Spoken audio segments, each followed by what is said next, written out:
Get your popcorn ready. We always gonna put on the show, baby. That's what we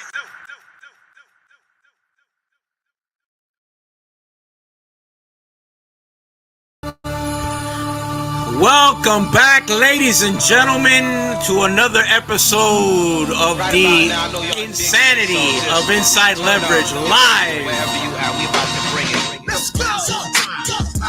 Before we go further ado, shout out, rest in peace to my man Fat Man Scoop. This song and this portion is dedicated to you, my man. Take care of your health out there, people.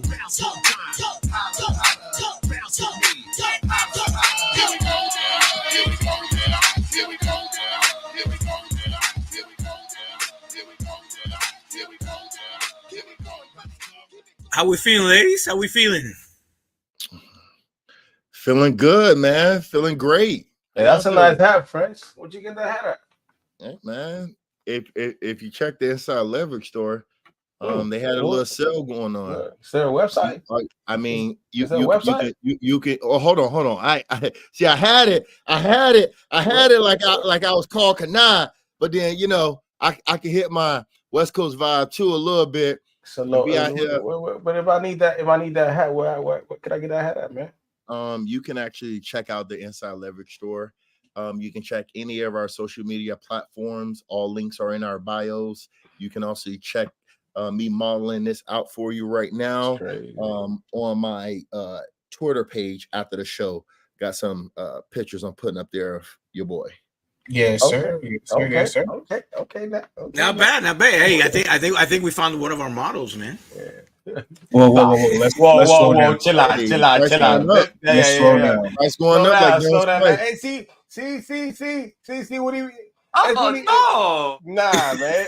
Me and Mechanic already, man. It's down pack. Don't try it. Mr. Biggs, you're gone too far. You don't go too far. Mr. Biggs. You don't go Listen, too far. hey, I see Hogan and Greg down there. Hold on, we're just waiting on the one guy, the Jet guy. Of course, it's got to be the Jet guy. Holding up. Appreciate y'all. Yeah, I see you down there backstage, man. Get your makeup done, and we got some drinks back there. Little open bar back there. Help yourself, gentlemen. Not last to arrive, but last in the vision. That's crazy. Wow. That's all I got. That was actually a bar. That's a bar. Jesus Christ. I mean, last to arrive, last in the division. He's probably in the game for Aaron Rodgers. Listen. He'll show up before Hassan Reddick. Wait, hey, it's getting spicy already. Don't you put that on us? I'm excited for this show. It's about to get spicy. Listen. You know what? Let me let these guys up, man. I'm not gonna. We ain't gonna wait for no stinking Jets. Oh, there he is. Just I've been waiting for you speak about your brother. You speak. It's like the devil. You say his name and he shows up, man. The Jets here, bro. Sorry, man. I just 3 times. Hey, we've been waiting for the Jets to win a playoff game for like 25 years. Waiting for Will for a couple minutes. Don't worry about it. We've been waiting on that. Listen, man. Listen, it happens. The Jets just extended Michael Carter and been trying to break it, but not break it for the last 2 weeks. It's fair to see him. I got that alert while I was coming on the show. Hey, all of us did. Happened. I promise you. We just all got it right now. I got to buy a Bleacher Report. No, it literally. It's been something that's been in the works for a while. It's just they just move some money around, but they still got to get Reddick done. So both Michael Carters are good players for y'all, man. Yeah, well, Michael Carter stinks, but this you guys made him that way by getting Dalvin Cook, but that's just a Dalvin Cook also is. If you want to look at Wash in the dictionary, that guy. Hey, this is crazy. Listen, I like Dalvin a lot, but he got here last year and kind of as soon as Rodgers went down, I think he kind of was like, I'm good. Oh wow, he tuned out. Huh? Yeah, I think it was a lot of the Jets. I think it kind of just that's why this year I feel like I'm sure we'll get into this, but there's a much different vibe around the team. Again, who knows if Rodgers goes down again? Obviously, things could change, right? I think in Miami, if Tua goes down, things obviously will change mentally with the team. But like a lot of the team last year was a lot of Rodgers guys. So him not playing, and they had no like allegiance to the Jets. They're not homegrown guys. They're not on long-term deals. It made it a lot more difficult, where I feel like this year it's a lot more of either one-year veterans that are trying to go win a title or a lot of homegrown guys. So it's like a different level. You know what I mean? I just feel like, I don't know, like if Tua got hurt last year, like is Xavier Howard going to play as hard? I don't know. You know what I mean? Like I just think these guys are. It's mental. Football is a mental game. It's absolutely right. But let's say before I know we're obviously going to go dive a little deep into that, but let's get things moving here because I know we got some time restrictions with some of the guys. Let's go around the room. Let's start with Hogan. We got a new addition to Fans First. Let him introduce himself and welcome, brother, to the craziness of Inside Leverage. But the floor is yours. Introduce yourself. Tell everybody where they can follow you, what you do. Absolutely. Well, thank you guys for having me on. It's an absolute pleasure to be here, and can't wait to get acquainted with all you guys more. And I've been a Pats fan for a while. I'm not one of those guys that jumped on the bandwagon when Brady first came around. So I've been a fan since the mid '90s. Been through the ups and downs. Football fan first and foremost. So love football, any football. Even the Jets, I as much as I hate to say that, but no, I love football in general, and I'm excited to dive in. Well, I should say I was more excited to dive in until the most recent years with our team. But hey, the only way to go from the top is right down to the bottom. So I mean, it is what it is. Everybody's got to go through it. So, but yeah, I'm excited to talk football. You can find me like you were saying on Foxborough Frenzy, the newest podcast on FFS, and I'm just, like I said, let's talk football. I love it. Amazing. Go ahead, Greg. Floor is yours, brother. Yeah, I appreciate it. Just like Hogan had brought up here, born and raised. I don't think anyone chooses to be a Bills fan, although I'll give a story about that in a second. Obviously, grew up. My beard's not quite as gray is up there, but I show a little bit of my time here. I've been a Bills fan my entire life, all 43 years of it. So through the Super Bowl years, through the 17-year playoff drought, and now through a little bit more fun the last couple years. And obviously being from Buffalo in a small market, and there's never been like national fans or people just choosing. And for the first time in my life, I live in Cleveland. I live outside of Buffalo. My neighbor across the street's got a kid just turned 11. He's a Bills fan because of Josh Allen, and like has a Josh Allen jersey. And like, I've never seen that before in my life.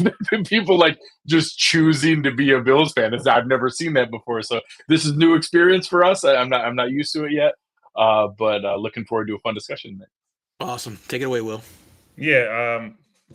Will Parkinson, I cover the Jets and the whole NFL for all 32 pod and TOJ and Badlands. Been a Jets fan my whole life. I mean, it's a lot of ups and downs, but hey, man, like, I'm a Yankees fan too, so hey!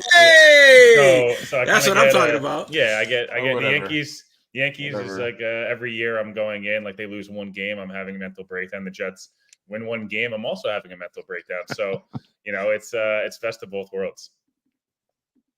Yeah, being a Yankee fan recently hasn't been very, very, very easy on the mentals. No one cares. Shut up. It's a Red Sox fan, obviously. No one cares. So listen, let's dive right into it. Let's get it going. We'll start in the same order that you guys introduce yourselves.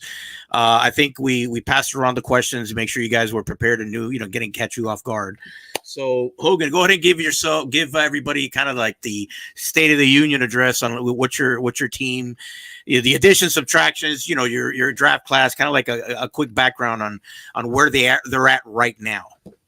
Yeah, absolutely. So unfortunately, like I kind of preluded to a little bit in the intro there, the Pats are, unfortunately for my sake, going to probably be the bottom of the barrel going forward, like they were last year, which was obviously the worst season they've had in over, I want to say 25 years, possibly 30 years. But essentially it's full rebuild at this point, and the additions that they brought in do not move the needle whatsoever, unfortunately.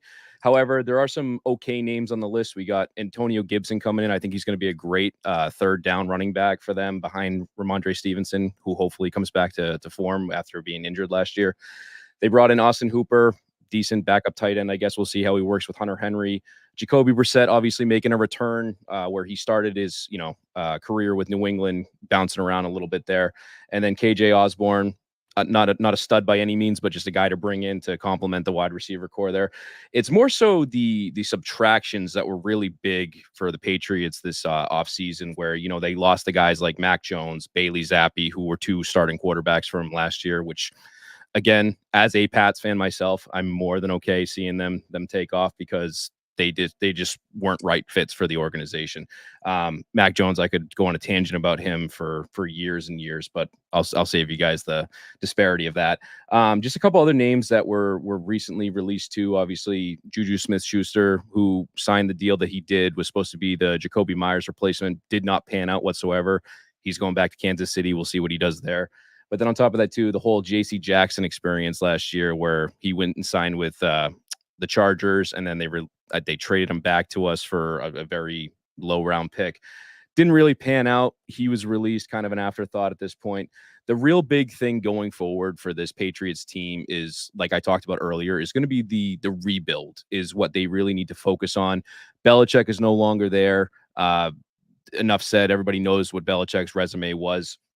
Gerard Mayo, on the other hand, was a phenomenal player. Loved watching him play. He was a great linebacker for a long, long time with the Patriots. How he'll be as a coach is going to be very interesting to see, considering he doesn't have any head coaching experience. He does have coaching experience where he ran the defense the last few years. Defense was the one bright spot of the team, as horrendous as they were down the stretch the last 2 or 3 seasons at this point. But it's all going to be about how he builds up the current playing class that's coming in from this latest draft with Drake May, Jalen Polk, and then Javon Baker, who are all could be potential. And that's a big word I love to use with this Patriots team, is the potential is there for them to be something in the future. Right now, what's happening this season is not going to be anything pretty. If anything, my prediction is going to be that it's going to be very similar to last year, if not worse, based off of what's going to happen. A big thing too is all the injuries that they've accrued over the last couple of years. They re-signed a lot of guys that didn't finish the season last year, including Ramondre Stevenson, Kendrick Bourne, Hunter Henry, just a few names that they did extensions with or they re-signed. So as much as I'd love to sit here and spew optimism, being a Pats fan, especially where, we had years of dominance, it's, it was all rainbows and unicorns and magical times. It's very, very rough right now. And obviously I understand I'm preaching to the choir with some fan bases out there with that, but I do understand that every team kind of goes through a rebuild process, and that's exactly where the Pats are right now. So I don't see them really expanding off of last year. If anything, it's just teaching, hopefully getting better and making these guys into the players we want them to be going forward. So we'll see what happens. I mean, poor Hogan, man, having a trophy full of trophy cases, just full and they've gone 6 years without a title. I don't even know how he's doing it. 6 years without a title. Well, the Celtics just won one, so I mean, I'm okay in that regard. Oh no! Wow! Get out of here. Go ahead, Greg. I actually had to look because I was curious. It was the Drew Bledsoe year. It was all the way back to 1992 was the last time that they had only 4 wins in a season. So it was all the way back to the year that triggered the Bledsoe draft to be able to go that far. Yeah, that's pretty much when my Patriots fandom started. So that's when so you put in a little bit. You put in a little bit of time before. I know. I'm not like I said, I'm not your basic Pats fan, as I like to call them, where they're just all we know is winning, and then they all left when Brady left town. So that ain't me. So you're not. So you're telling me you're not a pumpkin spice guy, right? No. Okay. No Okay. I'm just checking. Go ahead. What's wrong with pumpkin spice? I'm just saying. I was just love Dunkins. I like Dunkins. I just don't like pumpkin. That's me. I'm just saying. Don't do it. Mechanic, don't do it. Don't do it. Don't fall forward, bro. Go ahead, Greg. Boston. On that note, I don't know how to follow that. So obviously, cover one, we pride ourselves on a lot of the draft work. So being able to go through the draft class here this season was a big step, as we had what a lot of fans called Black Wednesday, releasing so many players who have been with the team for a long time, the trade of Stephon Diggs. So there's a lot of like pressure and expectation around what they were going to do there. Obviously, they knew they were targeting a receiver. There was a lot of jockeying there at the end and kind of what type of receiver they were looking for. They ended up going with Keon Coleman out of Florida State, a guy who there was, very mixed reviews on coming out. Some people were really excited about the basketball background and the explosive ability. He runs a slow 40 time. There was questions on his separation. I would say that the training camp and the preseason has been pretty much what we saw. He's not great at separating, but he's one of those guys who's open when he's not open, and he does moss a lot of people. He can go over top of a lot of people with the ball. We'll see how it translates when the real games start. I'm very curious. I'm one who is excited about him as a prospect, but I do understand a lot of the questions. The track record of guys who don't have great separation skills is a low percentage. The ones who hit that you see, like your T. Higginses and DeAndre Hopkins and Keenan Allen's, are rare because they are so exceptional at all the rest of the things they do, and at the top line speed and the super elite quickness isn't one of their things. They're just able to catch everything and have that leverage and ability to do it. We'll see if he can do that in the real world. The rest of the class I thought came together well. I thought they were a little early on Cole Bishop. He was a prospect I really liked, but I was a little surprised they got him at the end of the second round. He is someone who I think will become the starter at safety, but he got dinged up a little bit in camp here. Had some moments where I think he would have been on pace to start. Now I think they might ease him in. I think we might see DeMar Hamlin for the first couple of weeks and then Cover afterwards. Then they started to hit some picks that I really liked. I love Dwayne Carter, the defensive tackle out of Duke. I really liked having him. He was actually kind of the bonus of trading down for Keon Coleman.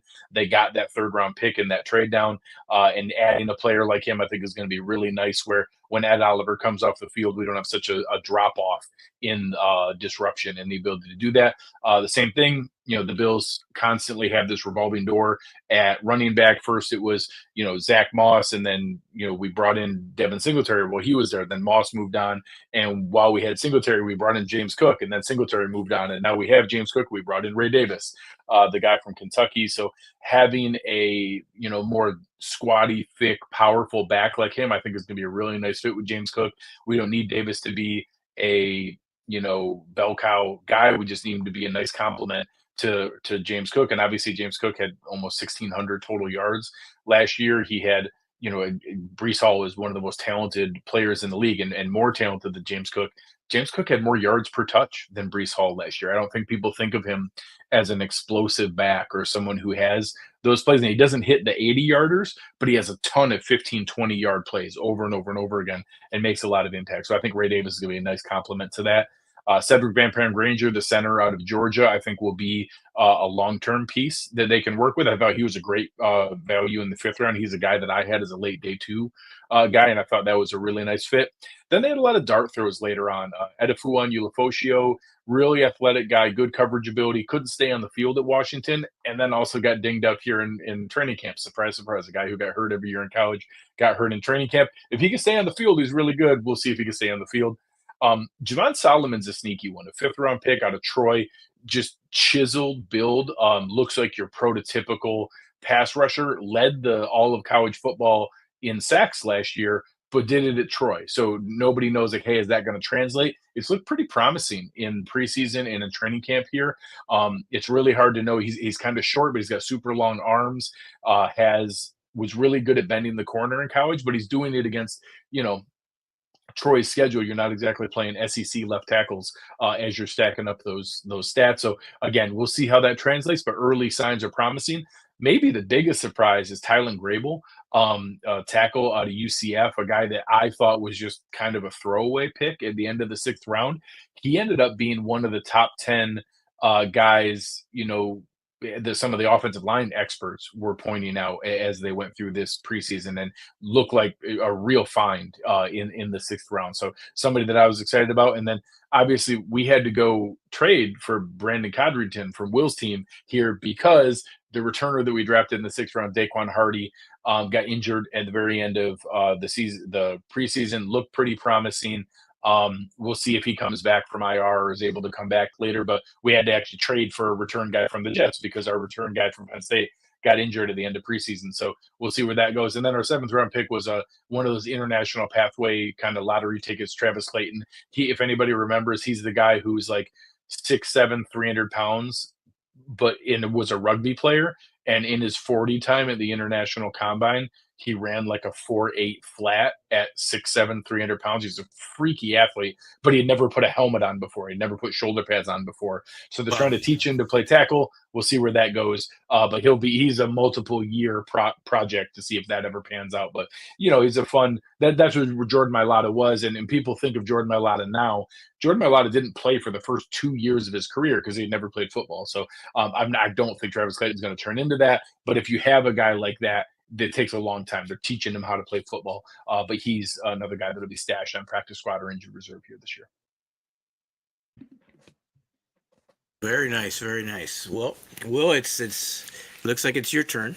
Yeah. Well, in terms of kind of state of the union, I guess, from a Jets perspective, obviously kind of an all-in year, right? It's they have kind of a 2-year window here with their core on rookie contracts. Their quarterback has basically says he's going to play 2 more years. It's just kind of an all-in year, right? They bring in Tyron Smith, who was an all-pro a year ago, obviously going to be a first ballot Hall of Famer. Seeing what kind of he has, Mike Williams on a 1-year deal, bringing Olu Fashanu, was the top pass protecting tackle in the class to kind of beat depth and then grow into the Tyron Smith role as the future goes on. Draft Malachi Corley to kind of fill the slot role, that kind of Deebo Samuel, Randall Cobb 2014 type of role. We'll see if that happens this year. I think he'll be a guy in weeks 10 through 18. We see a lot more. I don't think early on in the year. It's obviously a top level defense that, they lose, Bryce Huff and John Franklin Myers. They trade for Hassan Reddick, who we'll see what happens on that perspective. But it's a team that's, again, all in. TJ Mosley with the 2 years remaining on his deal. Another kind of veteran kind of in that all in mode. It's a team that has an extreme amount of talent. It has a lot of, chances to do something special, but it's also a team that, we have to go out and see wins, right? I think everyone's kind of waiting to see what's this truly going to look like. It's looked great in practices. It's looked good in, scrimmages and things like that, but we haven't really obviously truly seen it. It's a team that's probably overachieved based on quarterback play the last 2 years, but has gone 7-10. And in the end of the day, in this market and in this league, it's all about wins. So, it's kind of generally from where the Jets are at. They're a team that thinks they can go in a Super Bowl, and we'll see what happens. Obviously, you got to get in the playoffs first and go from there. But they're obviously a team that I think, in general, talent wise, most weeks you're gonna like your roster versus the other team you're playing. It's just a matter of health, seeing how your quarterback looks, and what that's all going to kind of shape up to look like. Okay. Oh, yep, not too bad. French, you got something to say to Greg? I mean, Greg, I was going to ask you about your team, and can you tell me how you were talking about some of those draft picks? How you feeling about Coleman? Is he everything you asked for? So yes, because I think the mixed reviews fit. I think the things he's good at, he's really, really good at. Like matter of fact, his body control and like the crazy, going up for the ball, toe tapping, kind of the basketball background. And obviously a lot of guys are like, oh, I was a multi-sport athlete. Like if you can go play for Mike Izzo at Michigan State as, when you walk on, like that's a real basketball player. That's not like, oh, I played basketball a little bit in high school. Like he was legit like state player of the year in basketball and then also played football and ended up going football because he's not tall enough to go and play in the NBA. So I think those kind of body fluidity, when he ran the slow 40 time, people immediately translate, oh, slow 40, he's a bad athlete. No, he's not. He's an exceptional athlete. He had one of the highest verticals of the draft. He had one of the best broad jumps at the draft. His body control and those things are legit. He has the same wingspan, same arm length, same height, same vertical, same 40 time in the exact same draft slot as T. Higgins. Like, we don't think of T. Higgins as a bad athlete. Identical to all those things. I'm not saying he's that kind of player, but people think about him as a bad athlete because he ran a slow 40 time. Well, a lot of good players have ran slow 40 times. So now all that said, he doesn't separate well. He's never going to be some route running savant. He's never going to be some guy who's out there shaking guys in the field. But there have been a lot of guys who have made a career out of, I'm open when I'm not open. I can get the ball. Even if you think you're guarding me, I can still get the ball away from you. And he's done that all camp long. So again, we'll see if it translates when we get into real games, but I've seen enough to be encouraged and to see at least, okay, I see what they were looking for when they made this draft pick. I think it's a risky pick, but I do think they've shown enough promise that I'm excited to see what he can do with it. Okay. I just asked that question because I wasn't sure if that many great FSU wide receivers coming out. I just didn't know which one you was getting. I didn't know if you was getting I got to see Keon Benjamin, you know, yeah. He was one biscuit short of being a tight end. I still gotta. I'm just waiting to see how this one pans out, but we'll see where it goes. If you go back and watch his Michigan State tape, it was better than his Florida State tape. Yes, I'll stick to watching the Michigan State tape. Let's see if we can stick to that. All right. Go ahead, Coach. Go ahead. Go ahead, Junior. Go give give our perspective quickly. Well, exciting times for the Miami Dolphins as we finally solidified our offense, our offensive scheme. Oh, my fault, guys. I'm excited. Do apologize. But we are extremely excited about our stability as we signed our head coach, the quarterback, and the 2 receivers for extended amount of time for our offense. So that's a great steps ahead for this Miami team that's been 24 plus years, as we've been so much turnover and so much no continuity for our franchise. So now we got that, and now we added some great additions to kind of extend the offense, get a little more tight end help, a little third, fourth option receivers, including our running back, who is a young, promising rookie that we drafted. Another receiver we got in Malik Washington, who eventually will kind of gain more opportunities as he gets on the field. And then, unfortunately, the offensive line, we lost some two key guys that were really good in their position in Robert Hunt and Connor Williams. But we got Aaron Brewer. We did drafted offensive tackle who's looking promising for the future as we kind of assume Armstead will be leaving next year. And the undrafted center who kind of can be that solidified pure center backup to allow other guys to kind of focus on other positions. So even though that's a question among Dolphins fans, I think that the team being in their third year will kind of get a better understanding of how to approach the offensive line, so that way we can still be a highly ranked offense coming in. And now our defense, while it's new with Anthony Reaver as their DC, we did lose guys like Jerome Baker, Christian Wilkins, and then Xavier Howard, but replacing them with Jordan Brooks, Kendall Fuller, and Jordan Porter, who came from the Bills. So we're really excited about the defense and seeing how it will shape up. I know the offense is going to kind of have to give us the support, in my opinion, as we learn. The defense learns and grows as a cohesion, but I think we're very excited to see how it turns out for us. Not too bad. All right, so pivoting, we'll go to the next question.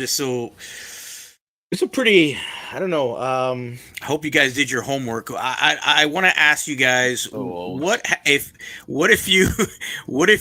did you guys see as far as your head-to-head matchups with each other in the conference or in division, I should say? What's your what's your outlook with that? Let's start with let's switch it up here. Let's start with Will. I got, I almost muted myself. I would say in terms of the Jets kind of matchups, I feel like because of the way their defense is matched up, specifically, I think they give Josh Allen the most trouble, I think, of any team in the league. Frankly, I just think Josh has not had his best performances against the Jets. I think it's kind of, again, he's still a very good quarterback. I think he's one of the 2 or 3 best quarterbacks in the league. But if any team that's given him trouble, the Jets have seemingly, especially in New York, been able to, or in Jersey, I guess, been able to give him the most trouble. So I I do like the way the Jets match up with the Bills just from that aspect, and they've had some success against them, especially in home games. Again, we haven't really seen like a full Jets Dolphins matchup of healthy players. Like I don't remember a time other than I guess even theoretically at the end of the year last year, even though Zach Wilson, he's like the Jets haven't had starter on starter Dolphins versus Jets in like I don't know how long. It's been insane. It was like Flacco versus Tua, then it's Skylar Thompson versus Zach Wilson, then it was like Tim Boyle. It's just I have no idea how these teams are actually going to match up because 2 years ago I felt like the Jets defense was fantastic against Miami, and there were two games where obviously the Jets beat Skylar Thompson. And then later in the year, it was Joe Flacco's corpse against Skylar Thompson. That was a fight of pillows. And then last year, obviously, it was kind of hard to tell. Miami smoked him at the end of the year, but it was like I don't even know what Jets team they were playing at that point. It kind of felt like the season was pretty much over. And then when New England, and then at least in the most respectful way possible, like any team in the division this year should feel like they match up well with New England. They're in a rebuilding year. They know they're in a rebuilding year. They have a roster that they're building for 2-3 years down the line here, and kind of going to be accumulating picks, as we've already seen. You're going to get reps for the young players, the young receiving core, their young quarterback, etc.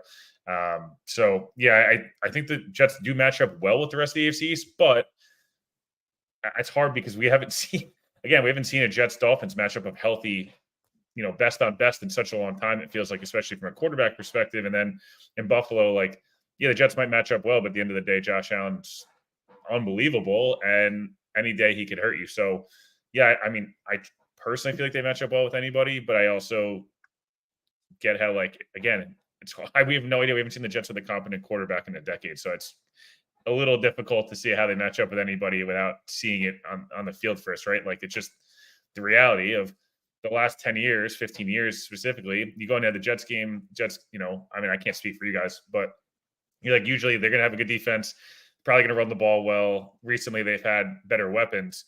It's just like the quarterback usually sucks. So, yeah, even if Rodgers is 2022 Rodgers, he still scares you. He still went down to Miami and beat that Dolphins team that was far better than the Packers team 2 years ago. And, to me, it feels like in that Bills game, the Bills were far better than the Packers that year. And it still feel like Rodgers made 2 or 3 throws in that game where you're like, geez, man.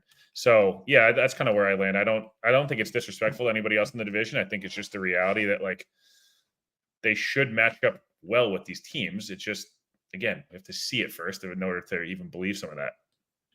I agree with that. Hogan, you're up.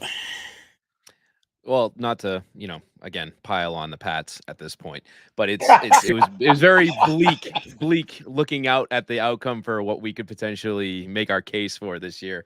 Honestly, the only thing that I see potentially happening is I was looking at that week, was it 19, week 18, 19, whatever it is now with the season or the weeks that we have in the NFL, where that Buffalo Bills matchup at the very end of the season. The only way I see that potentially being a win is if the Bills already have playoffs locked up. They don't want guys to get hurt or anything like that. And it's actually kind of an interesting schedule this year for the Patriots because they have both Bills games in the last 3 weeks of the season where they play the Jets and I believe Miami more spread out in the regular season for that. So it's kind of interesting that they just threw in the 2 games against the Bills.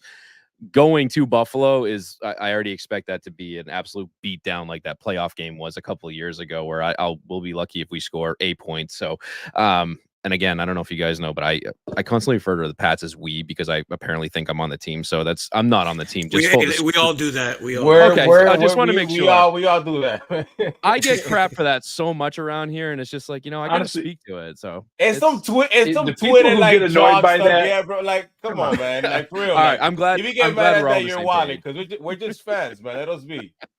I got you.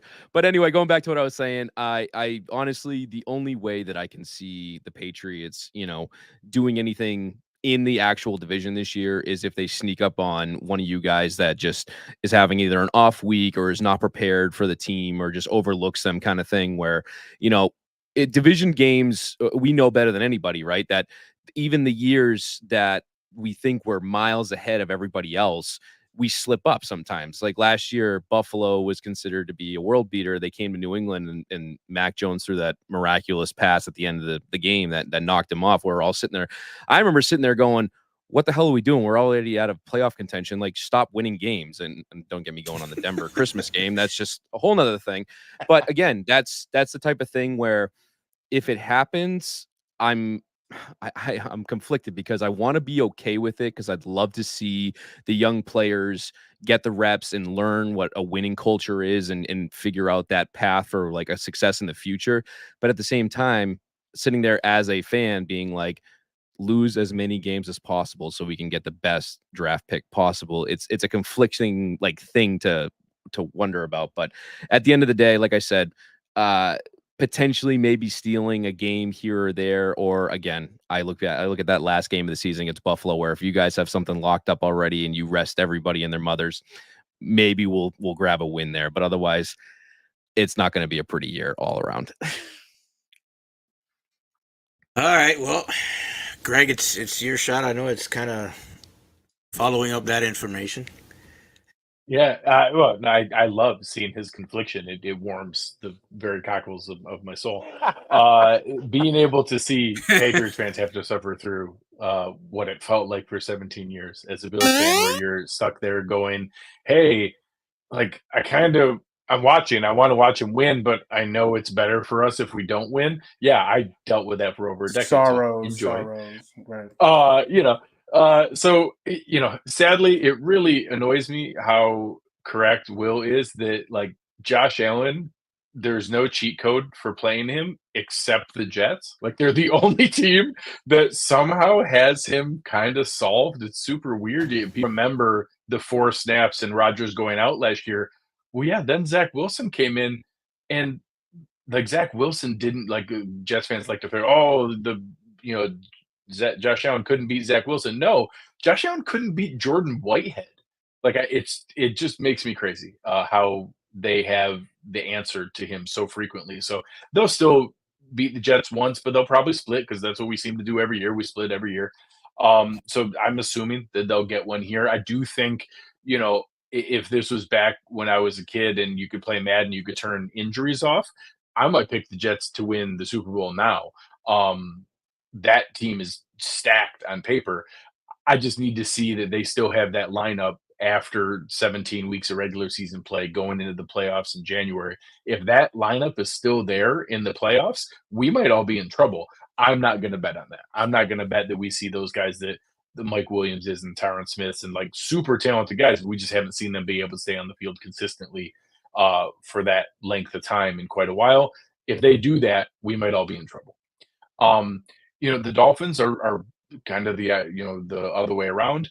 We've seen this recipe for a while. I have no reason to believe they're not going to be a juggernaut. I think they have one of the best offensive minds in the league. They're going to put up a ton of points. We've been able to kind of keep the top on that offense when the Bills play them, but that was also with Micah Hyde and Jordan Poyer. Like, I don't know if we still have that same safety duo. Last year, Daquan Jones kind of threw around the interior of that line and really tore him up in that first game, and then he went out. Now we have him back. I'm kind of hopeful that Ed Oliver and Daquan Jones can be a difference maker in that game, because we don't have the same presence on the back end. I am worried about Hill and Waddle getting loose for a big one, where before I felt like we had that safety blanket that, Micah just had such a great feel for that deep middle that it was really hard to get a big play on them, even though there were a couple that did sneak in there. But again, we got to see that it translates when the weather turns, when it gets into playoff time, when it gets down the stretch, because it's still a super talented team in Miami. They're going to put up a bajillion points. I think they're going to scare the crap out of people, but everyone's going to have those same questions. Like, all right, let me see it in December and make sure that it's still the same thing. So I'm in the same boat there. I think all 3 of those teams are going to have double-digit wins, possibly. I think it's very possible that all 3 teams are in playoff contention. I'm still going to say that, hey, we've won the division for 4 straight years because we have Josh Allen, and I just checked Google real quick. The Bills still have Josh Allen. So I'm going to pick them to win the division again, because I think we still have Josh Allen. The Patriots this year, I do think that, Hogan is correct. They're going to be stuck in that middle ground of not wanting to root for wins. But I have some bad news. I think you're going to end up winning a handful of games. I do think this is a really talented defense. The Barmore one then triggering the, oh, okay, we might as well trade Judon and some of those moves, maybe that takes it back just enough. When it was with Barmore and Judon, I think they might have ruined a couple team seasons. There's definitely some teams who are going to be going into the New England game just chalking it up as a win and then realizing, oh crap, we just lost 16-13 to the Patriots. They're going to drag a couple teams down into the mud and are going to win. So I do think that there's going to be a couple of those games coming, but I don't think there's going to be more than 4 or 5 of those games coming. So it's still going to be a rough season, but Hogan has the right mentality. They know that going in, this is a season building towards the future. I like their draft. I think they picked a lot of really talented players. Like I said, I think they have a lot of talent on that defense, especially when Barmore comes back and now full season to Christian Gonzalez. So I think it would be silly to overlook those games or chalk them up as easy W's, but all 3 of our other fan bases will be kicking themselves because if one of us drops a game to them with how tight this race is going to be for the division, dropping one of those games to the Patriots could be the reason because of how the conference and in-division game tiebreakers work. That could be what keeps you from winning a division or from making the playoffs because of how tough a lot of our schedules are. Very, very good points there, Greg. That's actually very well. All right, who's we got to go to the Jets guy? Or did we do that already? No, yeah, we started. No, I had to clean up on that one. No, I'm just kidding. Go ahead, French. Well, what I will say is how we match up against each of these teams. Wait, French, hold on. You got to talk to your light guy over there, buddy. Like, hold on. Give me 1 second. Come on, man. We got to fire the light guy over there. Listen, I just had to make sure. Help me. Somebody.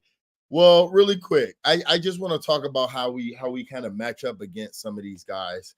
And when I look at specifically the Jets and I look at how we match up against the Jets and kind of where we've been at with them as an organization, I mean, it's been a tough divisional back and forth. They typically hung their hat on their defense as far as what their defense provides them as far as trying to win a game. Last couple of seasons, their defense had to win them games. But even in those competitive back and forths, one of the things I will say is Jason Sanders won us the game.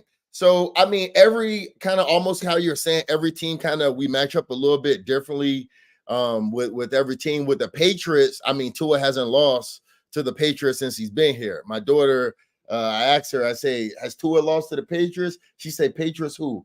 It's a great feeling. It's a great feeling. It's a great time.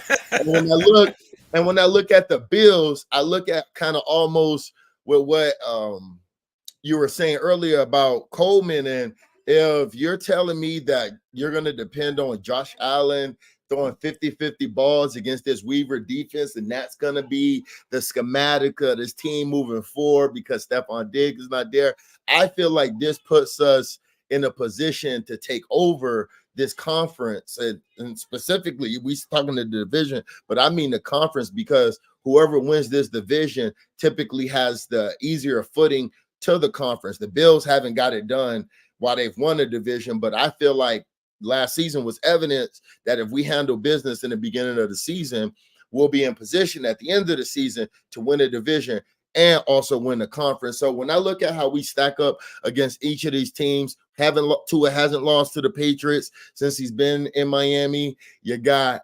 the Jets, their defense, Robert Saleh. I don't know.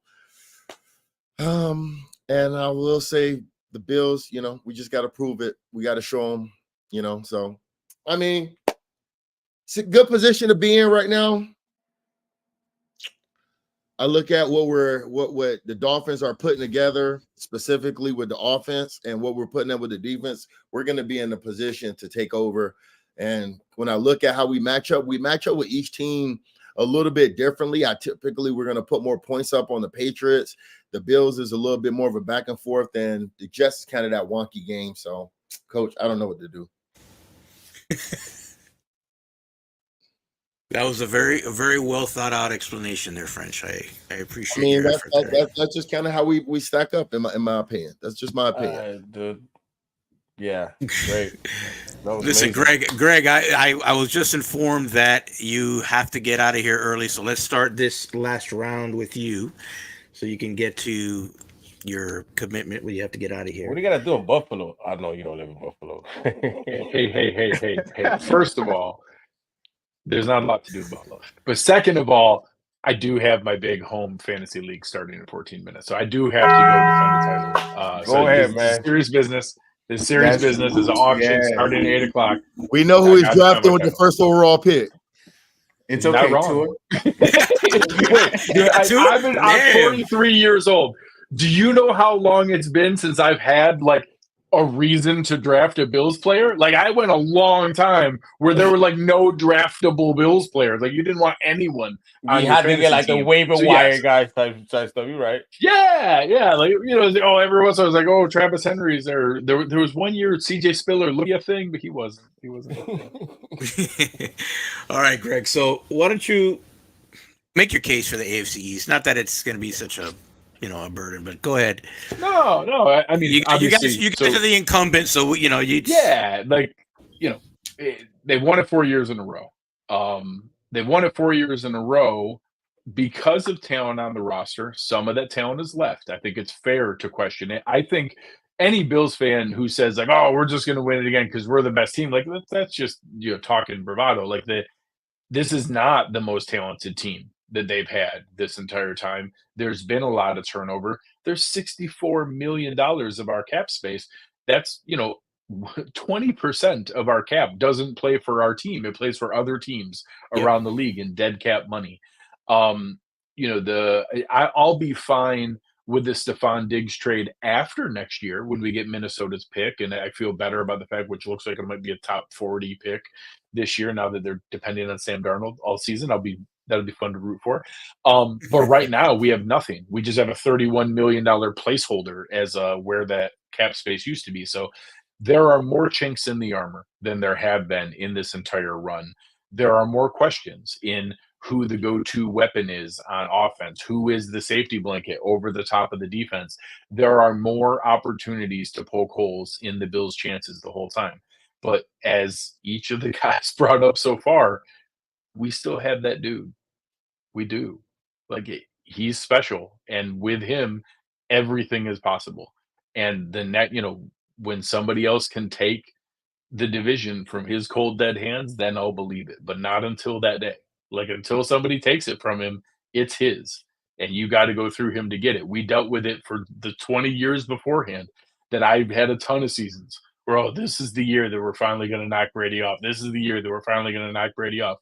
And Allen hasn't accomplished anything that Brady did in the playoffs. They still have to get over that hump and everything that's there. But until I see somebody take it from him, I'm still going to pick them. And I think that any season that you have a healthy Josh Allen, you have as good of a chance as anybody else. And it's closer than it's been in any other year. It's going to be really, really tight. There can't be any of those games. Will and Hogan both brought up, slip-ups against the Bills. Lost to the freaking Broncos last year. They almost lost to the Giants. They lost to the Patriots. Like having games like that, they cannot afford any of those this year. They've had more cushion maybe in years past. But we can't depend on another, Will Levis miracle down the stretch to get us back into the division this year. They're going to have to take care of business in all their games. But, I think anyone who's already writing them off or already pouring dirt on them, I'd wait just a little bit. I'm so tired of you.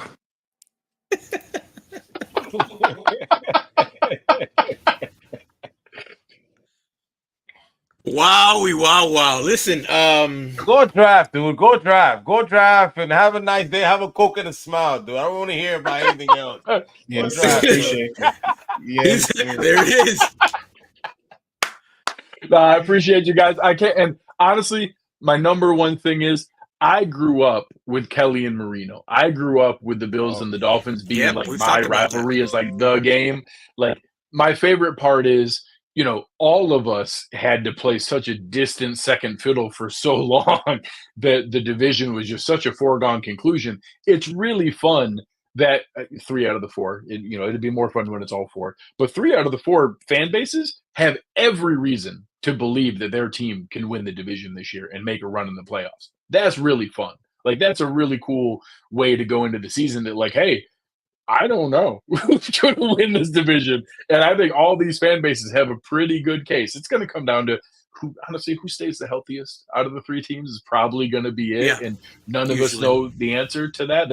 That's just what happens almost every year. But it's really fun that now there's way more legit rivalry and pressure and drama coming into these seasons, and that's a lot of fun. So I'm looking forward to it, and we're going to find out with the first one, Bills-Dolphins, right off the bat, week 2, the early game. Oh, yeah. That game's going to go a long ways because the Bills play just a crap of a schedule because that first place schedule means we have all the same tough schedules, but then the games where we play the extra team, for the Bills, it's Baltimore, it's Kansas City, it's all the number 1 teams in each of the divisions. I think it's Detroit. So there's just a lot more of those games where we can't afford any slip ups. So if we lose that first game with the Dolphins, there's not a ton of gimme games to climb back in. So that's going to tell a lot very early on. Greg, before we let you go, we got one quick question and then we let you go. I got somebody asking: is Von Miller a starter or a backup? So I'll tell you this: if he's a starter, it's ceremonially only. I mean, maybe he plays the first snap just because he should be the starter. He is a situational pass rusher at this point. We can't change the contract. It is what it is. You can't. There's no benefit of getting out of him, so all they can do is get the contributions that he can make. He did start to show some flashes down the stretch. I don't know what version of him we're going to get back. It's obviously not going to be peak Von Miller. I think it can be a contributing Von Miller. So I think in a role where it's 40% of snaps and it's all, obvious passing downs, 3rd and longs, go be a closer, but we don't need you out there running, tackling guys on first, 2nd and 7 and in a run game, keeping contained against the edge. That'll be AJ Epinesa, that'll be Dwayne Smoot, that'll be Gregory Rousseau. On 3rd downs, he will play key downs. He will play the key downs, and I do think he'll have a legit role, and I think he can still have a contributing season, but he's not going to be the peak of what he was. So I think he can still have some key plays, but if he's a starter, it's in title only. I don't see him playing the 2nd most snaps of any defensive end. I do think he'll be 3rd or even 4th in snaps out of the defensive ends of the Bills.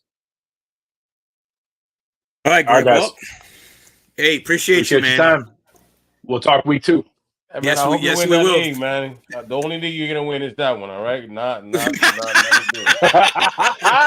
Hey, at least I got something. You're not that guy. You're not that guy. And wakes up for all of us, man. See you later, Greg. Good luck, everybody. Hope we have a good season. You all too, right, man. Brother. Thanks. Well, Hogan, we lost Will, our Jets guy. I don't know what happened to him. Maybe some technical difficulties or not. So go ahead and tell me. I know that it's been kind of I know it's going to be quite a task, but we all get the same question. We all get the same opportunity to answer the question. So make your Hogan's case. Been a formidable punching bag for us today. So much respect, my brother. Hey, right? I'm okay with it. Honestly, it's funny because I have my little cliff notes that I wrote here just to get set up before we started talking today, and I literally put make your case ? I literally put if everybody else in the AFC East forgets how to play football. That's pretty much my case for. I wanted so bad to make like a joke or something, just to be like, oh well, if Brady comes out of retirement for the 3rd time or whatever else. But it's right. Honestly, even if Brady came out of retirement to this current Patriots team, what happened to Mac Jones last year would be considered mercy. And that's honestly a big thing that I'm looking at this year is I'm okay with Jacoby actually being the starter going forward, being that bridge guy that I want to see Drake learn and get in tuned with the game and everything like that. And like I said, going back to the matchup outlooks with, you guys down there in Miami, even the Bills, even the Jets, it's like we might be able to steal a couple games here and there. And the only way I can realistically see the Patriots making any kind of push is if just injuries just go crazy, which, knock on wood, I don't want to see anybody get injured ever. I want everybody to stay healthy because football is more fun when everybody's healthy. We all know that. But at the same time, it's very difficult to judge what could actually happen with this New England team going forward, where we don't have the answers with what Gerard Mayo can bring to the table right now. End of the year, I'll gladly sit there and give you my two cents on, everything that happened throughout the year to be like, okay, the defense was what it was the last couple of years, and we can make a name off of that and maybe surprise some people. The offense has some potential going forward if they're able to get some more pieces there. Right now, our offensive line is just, I've seen high school teams play better than our offensive line. Watching all the preseason games that I did, it was horrendous. Yeah, it was when you get called for illegal formation, same player 4 times in the game, and the ref sits there and goes, once again, that tells you all you need to know about where your offensive line is. So yeah, that's pretty embarrassing. That ref did job dirty like that. He did job dirty. That was uncalled for. Yeah, it was rough. It was rough being, and like I said, end of the day, I take everything with a grain of salt because I saw what I saw for a good chunk of my lifetime. I do remember the bad stuff, and I see the bad stuff happening right now.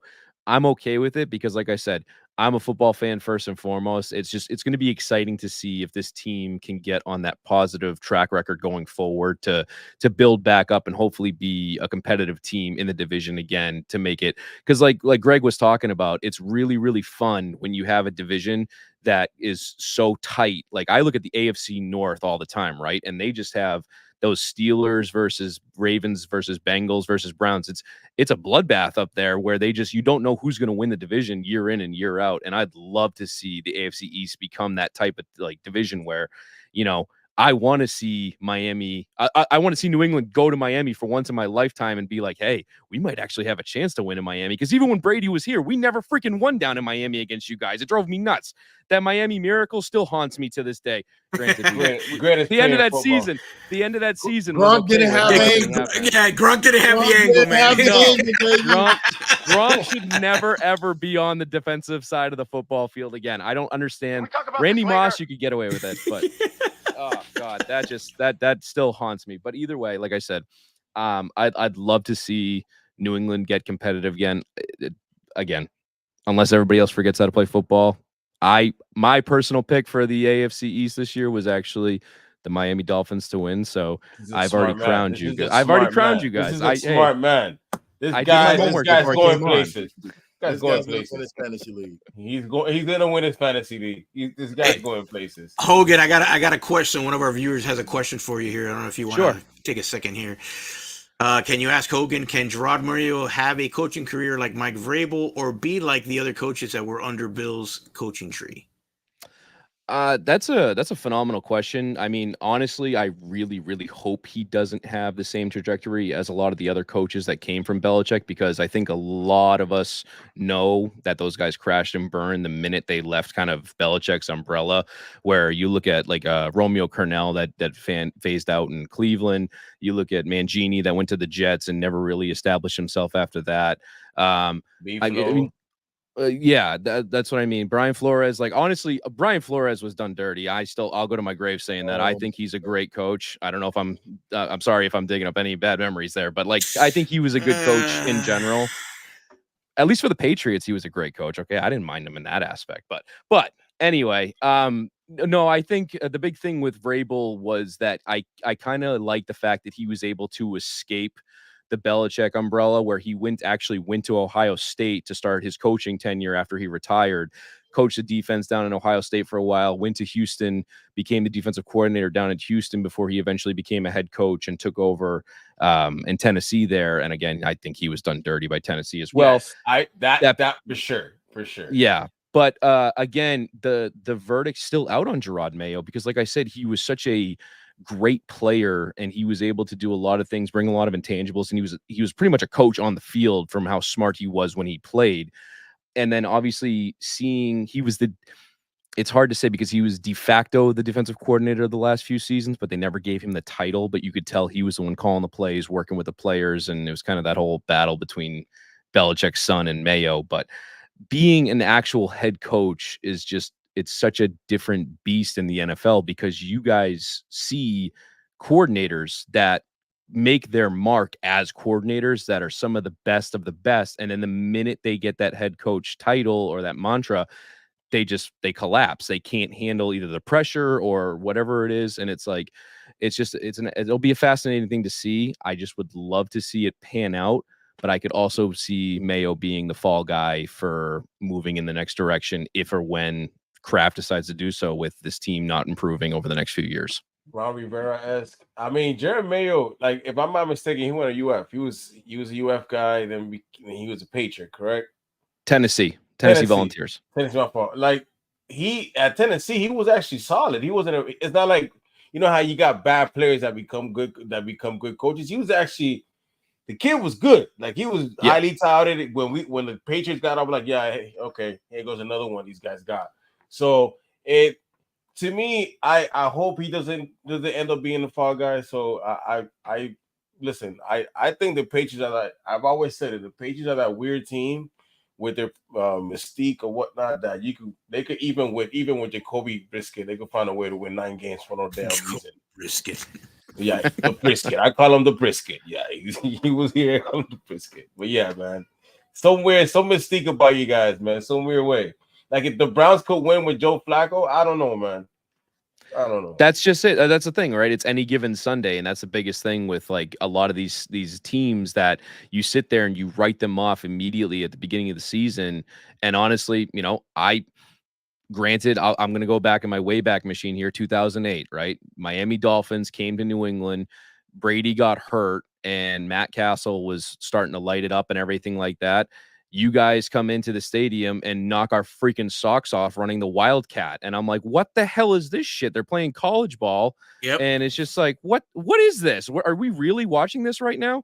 That's it, is you guys went on a tear that year for good chunks of the season, and you stole the division. I mean, we went 11-5. You guys went 11-5 with Chad freaking Pennington and Parcells running the show, and that was it. Ronnie Brown, I'm dating myself. And then we met the Steelers. Yes, but that's the thing, is like I said, is like I didn't even think of you guys as like an afterthought going into that season, even especially after Brady got hurt.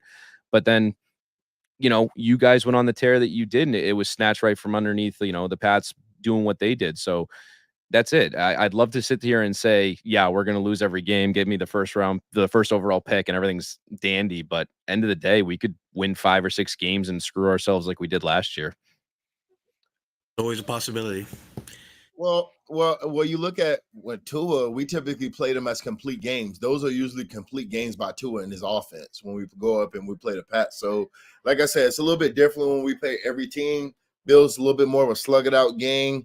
Jets gets a little wonky on defense, but I like when we play the Patriots. Those are usually more complete games, usually because, you know, the Patriots aren't going to pull out any kind of trickery, or kind of what you see is what you're going to get from them. So I like it. Yeah, that's the big thing, especially. Well, I'm curious now with Belichick not being in the picture anymore. That's going to be a big thing to see, is how is Mayo going to coach this team? Is there going to be trickery now? Because I was the one sitting there, you know, watching the preseason games with how vanilla everything was, being like, you know what I'd love to see is like a fake punt or a fake field goal or just something to spice it up. Because it's like, I look at it as you got rid of Belichick for the reason that it became stale and he wasn't running the team the way you wanted it to be run anymore. Don't replace Belichick with a Belichick clone if that's what Mayo is going to be. Why would you do that in the first place? Bring in a guy that's bring in a guy. Look what you guys did with Mike McDaniels. I mean, that immediately, like I said, I appreciated Flores for what he did for us, but the culture changed for you guys in Miami when McDaniels showed up. That offense, you guys became legitimate. Like Tua, I always thought was like, full disclosure, I kind of wanted Tua out of college, coming out of Alabama. I was a little nervous about his injury that he got, but I was like, you know, he's a good player. He's a good player, Yeah. but he didn't become the dude until McDaniels got down there and was like, all right, buddy, run this offense with me. Let's get Hill in here. Let's get Waddle on board. And then, you know, Mostert and Achane, like you guys, you guys are going to blow up people by like 60 points regularly this year. And I'm not like that. I mean, you're going to do it to the Patriots, which it is what it is, but we want to do it mainly to the Bills, but we're trying to run it up. Back-to-back 60-point games. Anybody ever done it? Coach, please. Yeah, no, wait, listen, we're done, man. I appreciate Hogan come out here, man. I'm sure we'll be in touch in the future. We'll get you on the show for Pat's week, and we'll kind of keep the finger on the pulse on what's going up there in Mass. Let me know what's the good and the bad and the ugly with Gerard Mayo and what kind of job he's doing up there. Yes, sir. And welcome to the Fan First team, man. Yes, sir. Yeah, man. Absolutely, guys. Thank you. I appreciate it. This was a ton of fun. I can't wait to talk more football with you guys. And I mean, go Pats, but Man, sorry, hey, it's not gonna happen. All right, man. Hit me up. I appreciate you. All right, we'll do it. Take care, guys. Thanks, brother. Wow. Honestly, it's okay. You guys cut out my section. It's okay. I see what we're doing. It's okay. It's okay. I mean, it's okay. It's okay. It's okay. As long as the Patriots give us those 2 dubs this season, that's all I care about. I mean, I just feel like we need to be the team that everybody's scared of. Yeah. Like I don't feel like I feel like people think last year was like a fluke. A fluke. Yep, I agree with you. I don't. But And listen, I blame my fans too. Go ahead. No. What I was gonna say, I don't put a lot of credence in what the talking heads do because all they do is talk to talk just for attention and clicks and viewership and numbers and all that. I get that. The people like us, people like the guests that we had on today, are the ones that really get down and dirty with the numbers and go to the training camps and talk to people and see and take the time to actually break. These guys don't do all that stuff, man. They just get handed a script to say, look, this is what you're going to talk about today. This is a controversy we need to start today. So the thing about it is what it does is it's like was it Cabin Fever? Like they watch Sports Center. Somebody says some outlandish stuff. They get on a space and they get on a tweet and they say, and somebody agrees with them, and then they believe it. Then you have this pack mentality that they sit here and create these narratives like, yo, like, how is it feasible for a team that went back-to-back playoff runs to be getting less respect than a team with a first-year quarterback coming to the second season in the NFL to be a better pick? Because what? Because he looks the part? Because he's 6 whatever and he looks Wally, but that happened. Listen, you know this as well as I do. Yeah, but you know where I'm going to go with this. Yes, because but at the end it's of the eye day, test. Of course, but you can't sit here and tell me a 35-year-old. You're telling me Aaron Rodgers has to go back, turn the clock back at 2022? I didn't want to be disrespectful to Will. Whatever. I hope he's okay. He just left. Don't know what happened there, but I hope he's okay. But listen, I agree with Wally. As soon as he said that, I'm like, he didn't really look that good in 2022. So, but I think the problem is it's the experience. Well, not the problem is. I think they're looking for the experience of his veteran savviness to incorporate in that offense.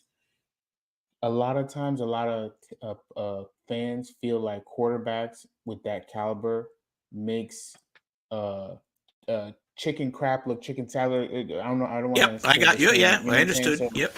I feel like with Aaron Rodgers, if you incorporate a couple here and there, and you have a young guy in Wilson who just needs a quarterback to just throw him the ball. He has the ability.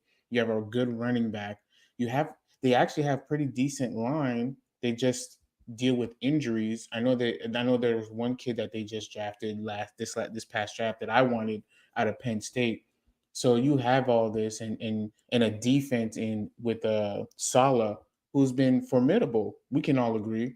You would think they feel like the veteran savviness of Aaron Rodgers can keep this team to be competitive and to put them in a situation where they can maybe go for a run or win the AFCs. You know what I'm saying? I mean, I'm just looking at their point of view. I don't know if you guys agree. I'm waiting for you if I can make this point. Go ahead, Todd. Now, I actually just got a text from Will. Everything's good. He had to go to Japan to go meet with Hassan Reddick. So This is ridiculous. Oh boy. But look, man, listen. We've had so many arguments about Christopher Greer signing players that are injury prone, right? And how we can't count on those guys, how we overvalue these guys, yada yada yada, so forth. Mike Williams never played 17 full games. Since college, this guy has had knee injuries, right? Their left tackle, knee injuries, back concerns. Their right tackle, concern. Their quarterback he had that Truman doing the moves. No disrespect. You can do what you want to do, live your life. You tore your Achilles heel and you went a holistic way. You missed practice for all of that, and you're coming off a major injury. You haven't played it down. But we're supposed to crown you because your roster looks good on paper, yet we're a back-to-back playoff team with crazy injuries that we have actually fixed. But no, we're going to go with the guy that was supposed to be good in 2022, and he was subpar in 2022. But okay. But go ahead, Chad. No, I just wanted to say, like, another thing that the Jets don't talk about is, like, their peak moments of that defense, I think, has been wasted without them not having that sustainable quarterback play. Like, your best years of CJ Mosley, his peak has been wasted. Like, he's not going to be the same guy going into this year. We always talk about how old Aaron Rodgers is. This is a guy who, you know, is getting up there in age as a linebacker. We know linebackers, that's a position where, like running back, they don't really last forever. You know what I mean? Some of the guys on the back end in the secondary are starting to, you know, their time to come to be paid. You know what I mean? So that's something they're going to have to deal with at the safety position specifically. They never really been good there. You know what I mean? Like I think Sauce and the corners have kind of maybe covered up for that, you know, with all that holding. But, you know, overall, like, there's a lot of holes on the Jets, and I think they're in a boom or bust situation with a coach that nobody believes in. I don't even think the team believes in Saleh. You don't think Williams is a good linebacker? Quentin Williams' brother? I thought he was Quincy. Solid. Yeah, Quincy's solid. He's solid. He'll be a backup here. He'll be a special teamer here. But the magic was in having Quincy and CJ Mosley and them having them at their best. You know, once starts to fall off. He had Jerome Baker on a good day. Jerome Baker. Hey, Jerome Baker. I think to your point, his progression is Mosley's kind of decline a little bit, in my opinion, because it did seem like, you know, he was progressing. You see him kind of turn the corner, and then there you have Mosley kind of like on that decline. My bad, French. Go ahead. I almost forgot what I was about to say. Now. I'm sorry. Did I steal your take? Wow. That's what we doing. Listen, I was just gonna make a quick parallel to kind of what Chad was saying about that section being wasted with the Jets. It's the same thing with the Bills. Your opportunities of success has been wasted. Pete Josh Allen has been wasted. And I love how he said, you know, to beat Josh Allen, you're going to have to show me. Does he think he to show me State, Missouri? Because last I heard, the 13-second game was the game that broke their psyche. And every time we've seen, and give me the ISO on this one, Cat, because, I feel like I'm going to make a name for myself with this one.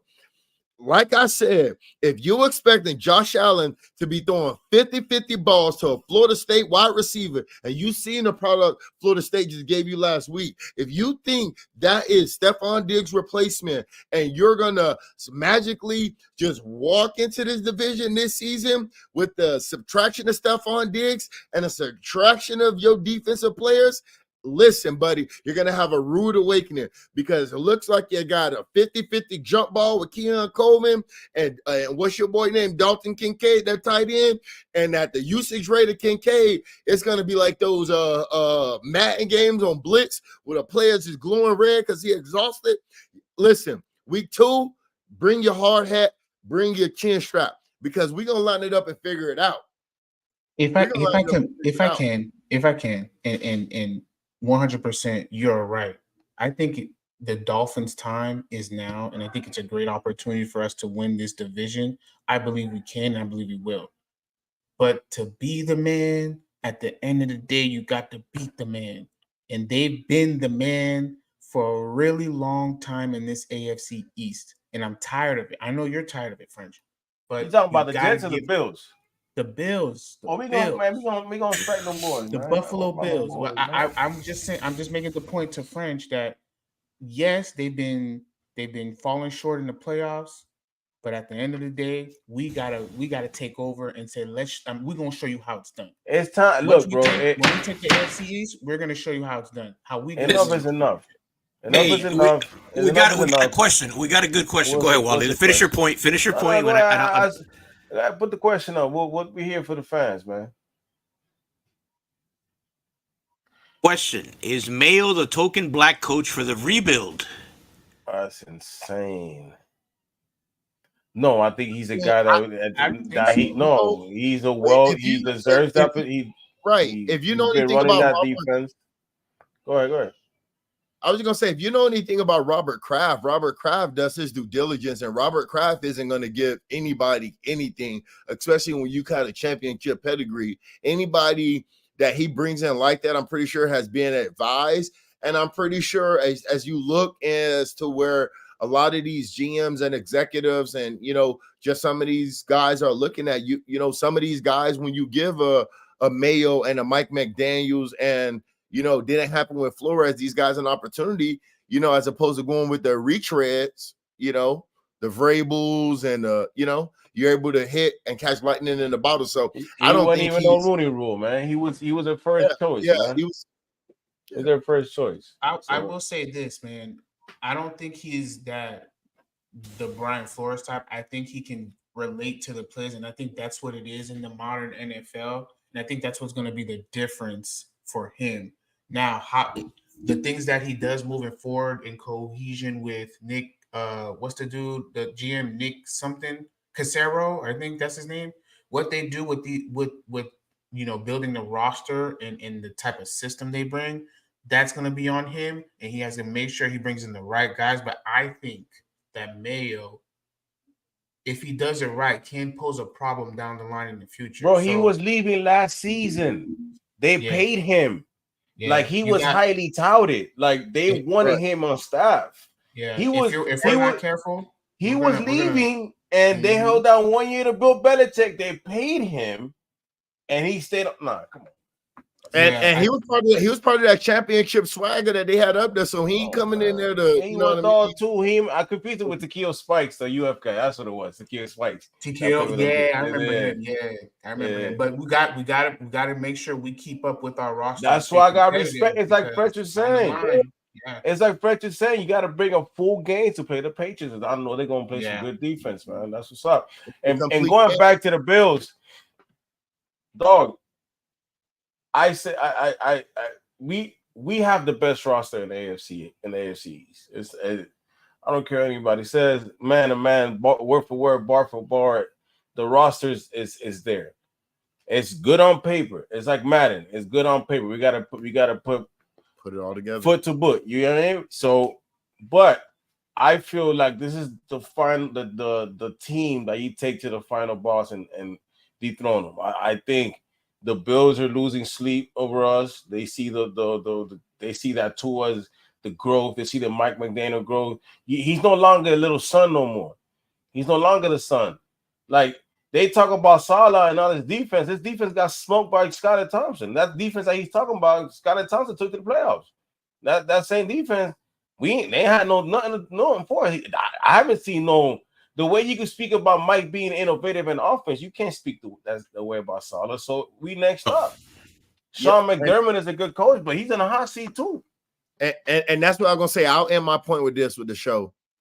Just how you said, Salah on the hot seat, and there's a little still distinction in the Bills locker room as far as what they feel about Sean McDermott.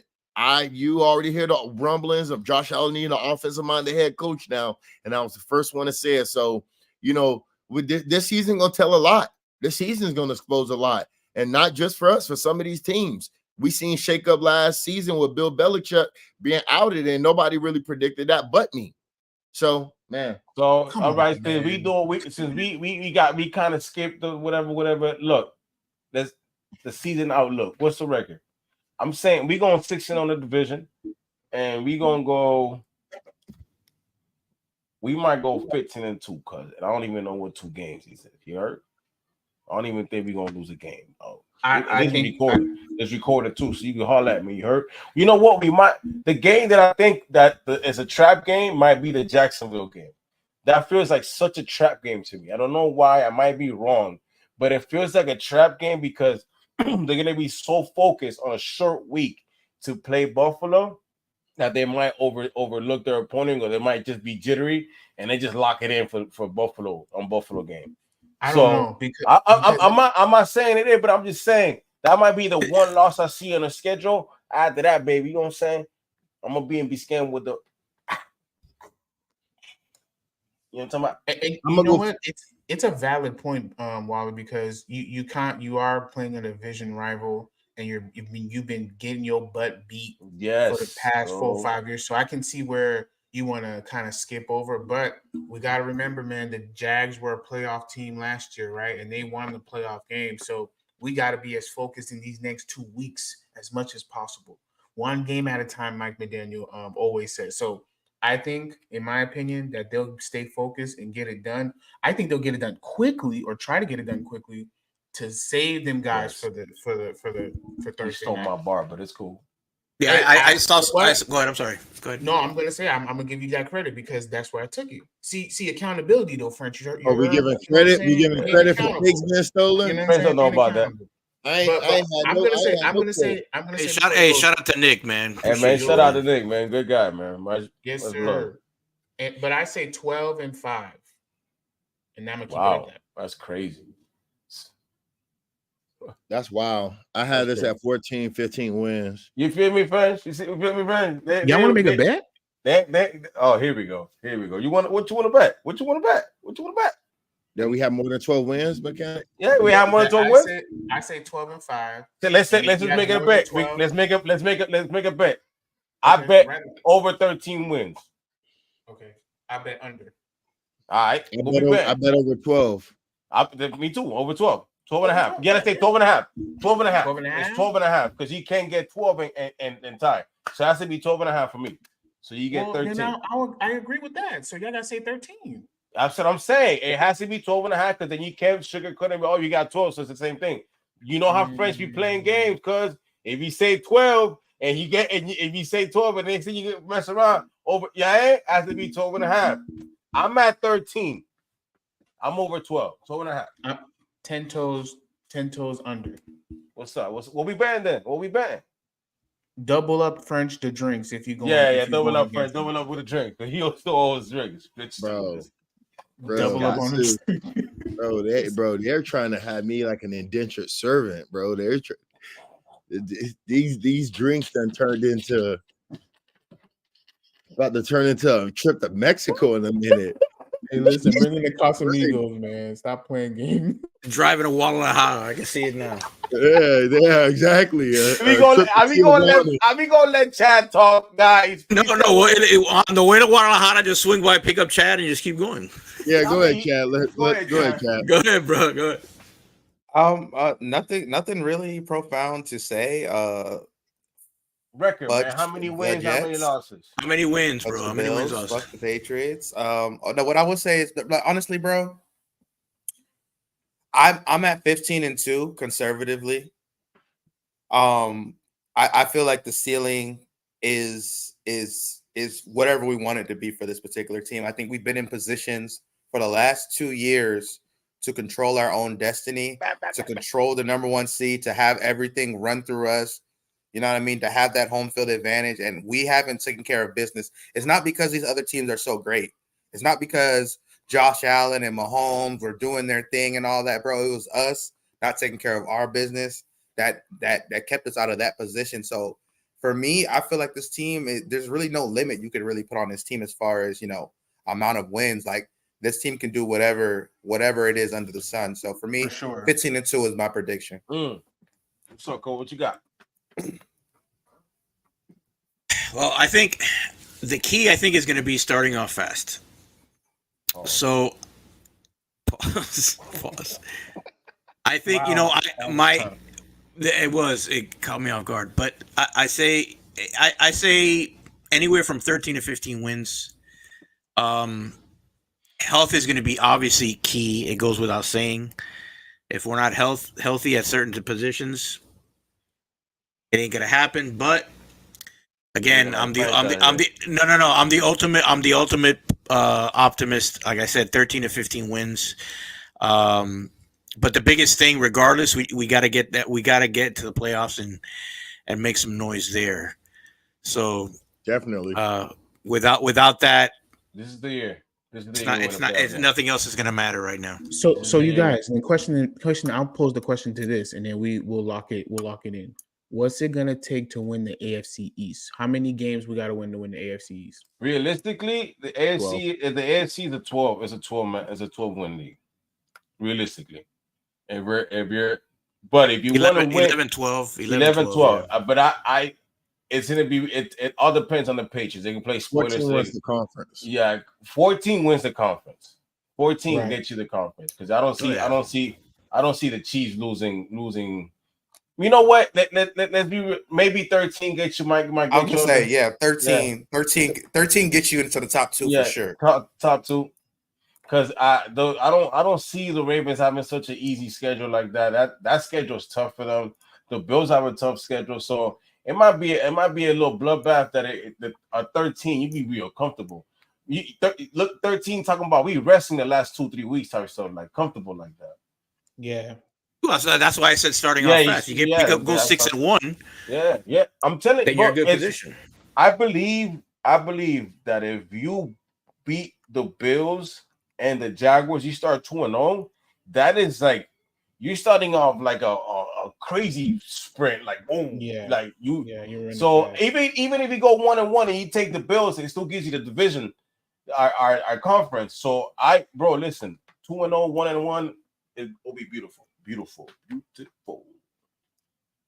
Well, on that note, guys, I think we should wrap it up. We've been at it for about an hour and 30 minutes. I appreciate everybody watching out there. Hopefully it was fun and insightful. We try to give you guys a good angle on our opponents within the division and see where they stand. And it's going to be a fun season, man. It's going to be interesting. On that note, I think we have a message from our sponsor.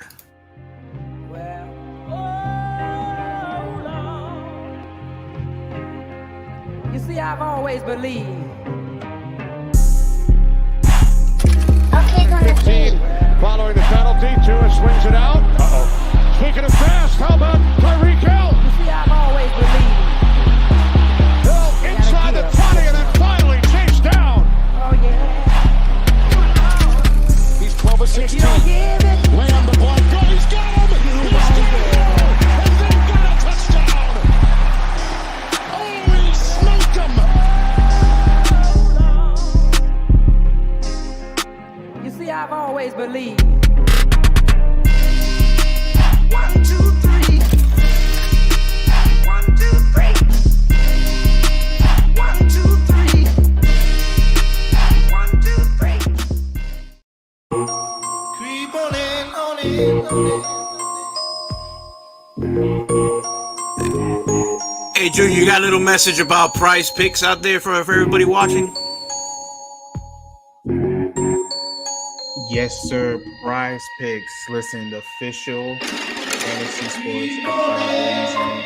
Prize Picks is now available in the state of Florida.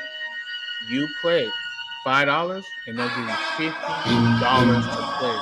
No string attached. So use the code FIVE. That's FIVE to get $50 more to play for $5. Prize Picks. Your choice for sports betting. Thanks, everybody. We'll see you tomorrow. 5 Reasons Sports. Jamal St. Cyr. Don't miss it.